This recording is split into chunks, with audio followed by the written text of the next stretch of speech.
Esta comunicación tiene por objeto llegar a todos los odontólogos, profesores y estudiantes de odontología que ejercen su función en medios sanitarios, privados y en claustros universitarios.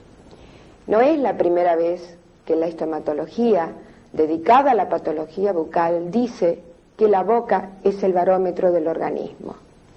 La mayoría de las enfermedades, ya sean autoinmunes, nutricionales, hematológicas, endocrinas, etc., dan manifestaciones en la cavidad bucal.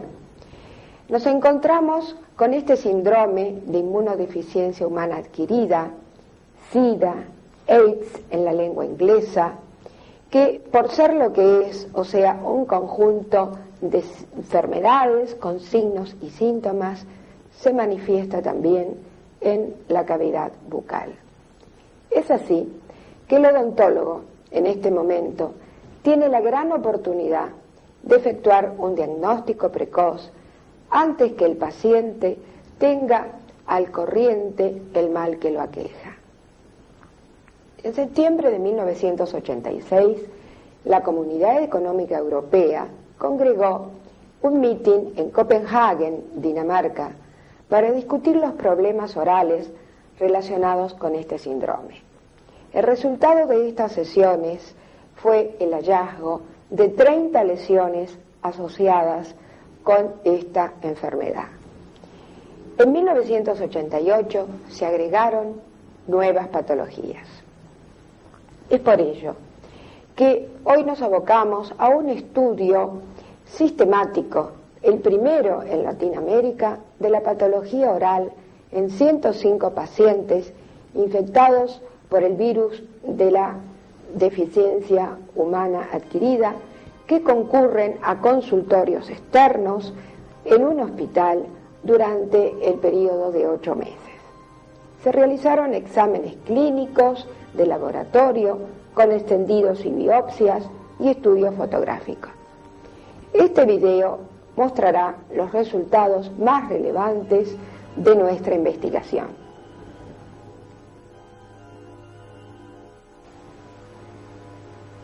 Realizaremos primeramente el estudio clínico en un paciente sano.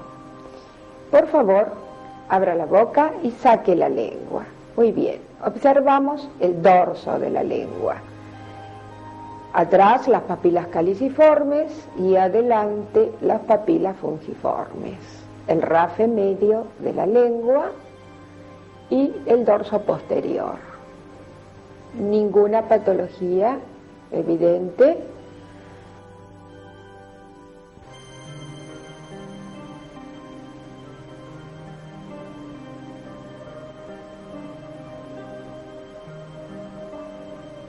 Observamos el rafe medio de la lengua y ahora los bordes de un lado y del otro.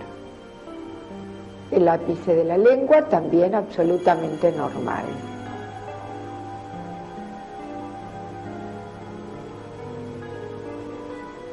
Nuevamente abre la boca el paciente y vamos a observar la base de la lengua y piso de boca a la vez. Las vénulas al lado de la línea media, no hay absolutamente ninguna alteración ni en color ni en forma. Es importante observar el paladar, ya que se dan lesiones en espejo de paladar y lengua. Paladar duro y ahora el paladar blando. Vamos a pasar ahora a observar la mucosa yugal. Del lado izquierdo del paciente, sin ninguna alteración de color ni superficie, observando también la zona retromolar. Cambiamos, vamos al otro lado y entonces hacemos una inspección de atrás hacia adelante y de arriba hacia abajo. Aprovechamos al mismo tiempo a observar también la zona retromolar de este lado y el surco inferior.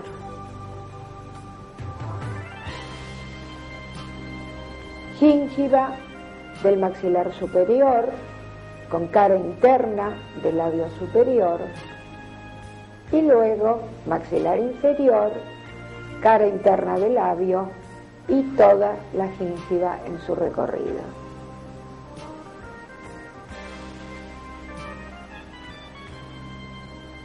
Es importante también observar las comisuras a boca cerrada y a boca abierta. Cerrando la boca, observamos el bermellón del labio superior y del labio inferior.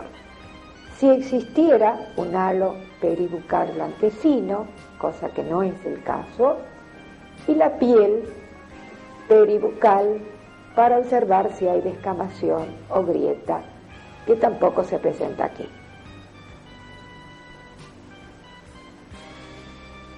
La candidiasis eritematosa es la infección de más prevalencia en la cavidad bucal en estos pacientes. Así vemos, por ejemplo, que se ubica sobre todo y en un 92% en la lengua. En el 78% de los pacientes hemos encontrado la localización en el dorso de lengua. En este primer paciente encontramos, como en los que vamos a ver, la localización en la zona media, en la parte posterior, por delante de las papilas caliciformes, en forma de rombo, de color rojizo, oscuro, y con una leve atrofia o intensa atrofia del epitelio. Acá tenemos un rombo exactamente formado y del color rojo oscuro que hemos mencionado. Vemos acá que se repite, vuelve a repetirse la misma imagen, hasta que se va extendiendo hacia ambos lados. La localización en forma de rombo era la llamada antiguamente glositis media. Los autores no sabían de que en este epitelio estaba la Candida albicans. En los pacientes inmunodeprimidos, sobre todo, se encuentra esta invasión, y sobre todo en aquellos lugares en donde hay queratina, ya que la Candida albicans ama la queratina. En este otro paciente se ha extendido sobre todo el dorso de la lengua y las zonas normales son las que menos se ven. En la otra imagen de este otro paciente vemos una combinación de la candidiasis eritematosa, llamada también atrófica, ya que hay una verdadera atrofia del epitelio, con esta zona central redondeada, en donde por contraposición hay una hipertrofia, y es la llamada candidiasis hipertrófica. En este otro paciente vamos a ver la segunda incidencia. Se presenta con un 28% la forma de patches o parches, que pueden ser dos, y si nos acercamos un poquito con el lente vamos a observar la atrofia, la falta de tejido, la falta de epitelio que se encuentra en esta zona invadida por el cándida. Con un porcentaje de un 12% vamos a ubicar esta misma patología en distintas zonas. Así vemos en este paciente que se ubica, por el contrario, no en el centro, sino en los bordes de la lengua, a cada lado, en la zona posterior y en una forma de triángulo. Este otro paciente presentaría, al entender de un neófito, una lengua normal. Tal es así que es parecida a la forma que tenía el paciente que vimos no infectado. Sin embargo, cuando no tiene un recorrido de todo el rafe medio y se presenta en la zona dorsal y en parte, tenemos que hacer una investigación con un extendido, porque generalmente en la profundidad de esa casi incisión, podríamos decir, vamos a encontrar la invasión de las hifas. Otra localización en este paciente menor, y por último encontramos esta pequeña falta de tejido que podría pasar desapercibida por cualquier odontólogo, pero que también tenemos que hacer la investigación, sobre todo si unimos el diagnóstico clínico con una anamnesis y si hemos ubicado al paciente en un paciente de riesgo. Esta coloración violácea que vemos en esta lengua es debido a que ya ha estado el paciente bajo tratamiento con violeta de genciana, que es uno de los métodos locales que se utilizan con bastante éxito, y si bien hay una depapilación, no vemos atrofia, no vemos falta de tejido. Quiere decir que este paciente momentáneamente ha curado su candidiasis eritematosa de dorso de lengua. Dijimos en la semiología clínica con el paciente sano que es interesante inmediatamente de mirar la lengua, mirar el paladar, ya que muchas veces, y existiendo la candidiasis, se presenta en forma de imagen en espejo. Vamos a ir viendo uno a uno estos pacientes y en donde, en una forma total o parcial, se presenta una forma eritematosa de bordes no delimitados, no precisos, sí esfumados, tanto en paladar duro como en estos primeros que vamos a ver. En este es un paciente que tiene menos cantidad. Este tercer paciente, la mancha eritematosa es mucho más profunda. Seguimos observando los paladares. Acá hay un paladar dentado, en donde este es un paciente joven, en donde todavía no estaba realmente confirmado el test de infección, porque venía de otro servicio con el diagnóstico. Nosotros acostumbramos a repetirlo, pero que luego se confirmó, y esta candidiasis eritematosa de paladar estaba hablando ya de una infección. Observen ustedes en este otro el color intenso de la atrofia, y así vamos a seguir observando en estas otras imágenes de los pacientes la invasión de cándida en paladar. En un 12% de los pacientes observados, la candidiasis se presentaba en otros lugares y, por ejemplo, en este paciente encontramos una mancha y una falta de tejido o atrofia de color rosado intenso que abarcan, si ustedes observan bien, parte de gingiva, mucosa yugal y se profundiza en el surco vestíbulo-gingival. Pasamos ahora a observar esta imagen que quiero que quede muy grabada. Esta es la candidiasis pseudomembranosa. El algodoncillo típico que se presenta en forma de manchas o toda una membrana y que es de color a veces amarillento, a veces blanco, de un tono brillante y que como signo semiológico se puede desprender si nosotros pasamos un algodón o una gasa por su superficie, se desprende dejando debajo un lecho sangrante. A esto nosotros los odontólogos tenemos que no llegar. ¿Por qué? Porque esta candidiasis pseudomembranosa se presenta sobre la primera que vimos, sobre la candidiasis eritematosa, pero con un peligro mucho mayor. El pronóstico de un paciente que presenta este tipo de candidiasis pseudomembranosa es mucho más delicado y más severo. ¿Por qué? Porque la candidiasis pseudomembranosa comienza a avanzar por el paladar duro, paladar blando, luego se interna en esófago o en bronquios, se internaliza en todas estas vías, provoca hemorragias y el 20% de pacientes detectados con esta candidiasis han muerto. Entonces el odontólogo tiene la obligación de parar la candidiasis eritematosa en ese estado. Continuamos entonces con candidiasis y vamos a ver otro tipo, y es la que nosotros llamamos queilitis angular. que es una candidiasis hipertrófica y se presenta, como su nombre lo indica, en el ángulo de la boca, de un lado y del otro. Si nos acercamos con la cámara, vamos a ver perfectamente el color de la membrana amarillenta y el aumento de tamaño de las estructuras tisulares por la hipertrofia de las mismas.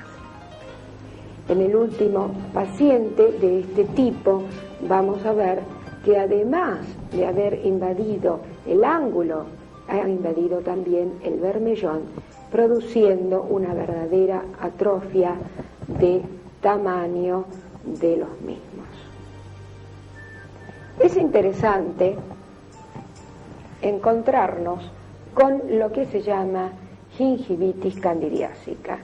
Y esto es interesante, decimos, porque la cándida jamás en un individuo no infectado por el virus de la inmunodeficiencia humana adquirida, repito, en un individuo no infectado no aparece jamás la candidiasis en gingiva, en tejido duro. Y este es uno de los casos, es una de las excepciones. Ustedes pueden observar cómo se encuentra la candidiasis aplicada en la gingiva dura por debajo del reborde gingival de los dientes. La cavidad bucal es también invadida por virus en estos pacientes. Y dentro de las patologías que provocan, también atacan a la lengua y es entre ellas la más importante, la conocida con el nombre de leucoplasia vellosa, que lleva este nombre debido a que clínicamente, macroscópicamente, aparecen como unas pequeñas aumentos de tamaño y que sobre todo responden en la anatomía patológica a como unos cabellos que en realidad no son, sino que son elevaciones de la primer parte del epitelio. Estas leucoplasias son las únicas leucoplasias virósicas, ya que las otras conocidas en patología normal no son virósicas. Tienen la forma, si nosotros observamos, de unos bastoncillos que se elevan desde el dorso de la lengua, pasan por el borde hasta abajo y que se sitúan uno al lado del otro, dándole una forma de cordones, una forma acanalada. Lo vamos a ver en todos los pacientes, generalmente en una forma simétrica y bilateral, de un lado y del otro del borde de la lengua. Por eso es tan importante la maniobra de tomar la lengua con un trozo de gasa desde su punta y sacarla y mirarla del lado derecho y del lado izquierdo, observando y buscando sobre todo esa forma de bastoncillos. Otra de las invasiones virósicas son las provocadas por los virus herpes, tanto en su forma de estomatitis, parecida a la estomatitis herpética de los niños, pero con un cuadro mucho más agudo, mucho más dramático, y que puede aparecer en el borde de los labios, como vemos en este paciente, o en la comisura de los labios. Por último, otra invasión virósica es la del papilomavirus, dando la patología que se conoce con el nombre de condiloma acuminatum. Los vemos acá, estas manchas blancas, amamelonadas, forma redondeada, elevadas en el sentido del nivel de la mucosa y que se presentan en este paciente especialmente en la cara interna del labio inferior. Generalmente en estos pacientes coinciden con condilomas acuminatum en la zona anal o genital al mismo tiempo. Pasamos entonces ahora a las invasiones bacterianas. Se dan sobre todo en una zona que es de nuestro interés, ya que puede ser reconocida muy fácilmente por el odontólogo porque es campo diario de nuestro trabajo y que es en la zona periodontal. Conocemos esta patología con el nombre de periodontitis ulcerativa progresiva y se llama así justamente porque se acompaña de úlceras en la zona de gingiva rodeando al cuello de los dientes, pero que progresa en muy corto plazo y se profundiza determinando o provocando una verdadera necrosis del proceso alveolar. Tal es así que hay pacientes que se refieren a que tienen la sensación de tener como una semilla de uva entre los dientes.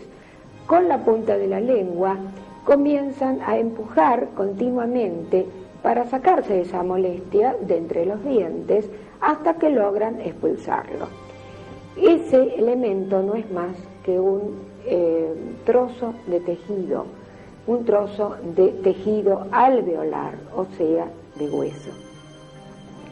Y vemos que se acompañan también, cuando el tejido blando está muy ulcerado, de desaparición de las papilas interdentales.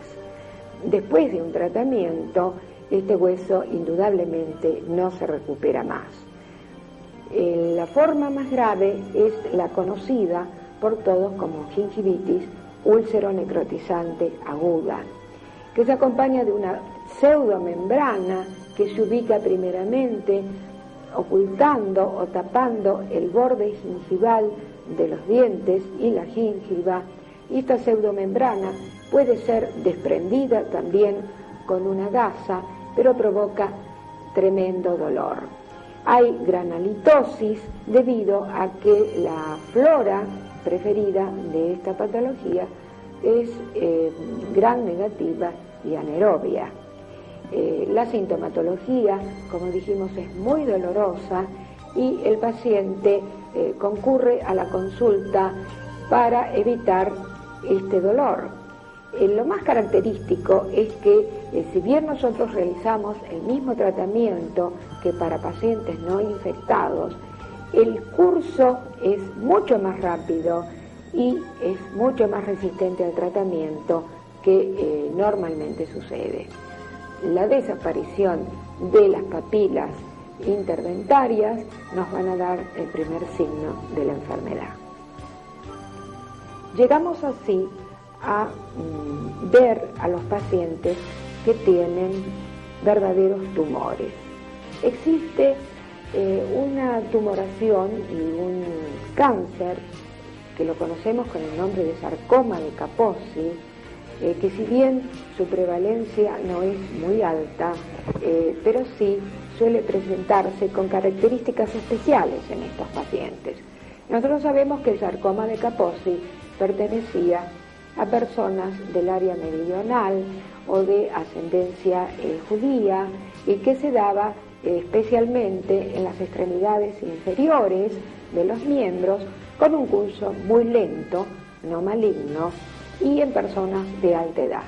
Sin embargo, en los pacientes infectados con el virus de la inmunodeficiencia humana aparecen en personas jóvenes, sobre todo en la cavidad bucal, y con un periodo muy rápido de aparición y con un curso maligno e invasor.